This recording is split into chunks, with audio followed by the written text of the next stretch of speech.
Hi friends అందరూ ఎలా ఉన్నారు? మేమైతే చాలా బాగున్నాం. మార్నింగ్ అయిందంటే చాలు. ఈరోజు ఏం కర్రీ చేయాలనేది మన హౌస్ వైఫ్‌కి ఒక పెద్ద టెన్షన్ కదా! అందుకే ఈరోజు ఈవినింగ్ మార్కెట్‌కైతే స్టార్ట్ అయిపోయాము. మార్కెట్ అంతా ఫ్రెష్ కూరగాయలతో కలకలలాడుతుంది. వెదర్ అయితే చాలా కూల్‌గా ఉంది. పిల్లలిద్దరూ నాతో పాటే మార్కెట్ అంతా తిరిగారు. మార్కెట్‌కి వచ్చామంటే కూరగాయలు కొనడం ఒక పని అయితే, పిల్లల్ని హ్యాండిల్ చేయడం ఇంకొక పని. ఎక్కడ ఆగినా, ఏ బండి దగ్గర ఆగినా అది కావాలి, ఇది కావాలి అంటూనే ఉంటారు. కానీ నేను వారిని డైవర్ట్ చేస్తూ తీసుకొని ఎళ్తాను. పిల్లలకు అవసరమైతే మాత్రం కొనిస్తాను.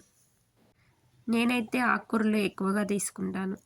ఎందుకంటే ఇవి ఆరోగ్యానికి చాలా మంచిది. ఇంకా పిల్లల కోసం అయితే ఫ్రూట్స్ కూడా తీసుకున్నాను. ఫ్రూట్స్ అయితే రేట్లు బాగా ఉన్నాయి. పిల్లల స్నాక్స్ కోసం ఎలాగో తప్పదు కదా అని నేను బేరమాడి తీసుకున్నాను. అంతా తిరిగి ఫ్రెష్ కూరగాయలైతే నేను తీసుకున్నాను. తిరిగి రిటర్న్ అయితే అయిపోయాము. ఇవేనండి నేను తీసుకున్న కూరగాయలు. మా సైడ్ కూరగాయల రేట్లయితే చాలా ఉన్నాయి. మీ సైడ్ ఎలా ఉన్నాయో కామెంట్ బాక్స్‌లో కామెంట్ చేయండి.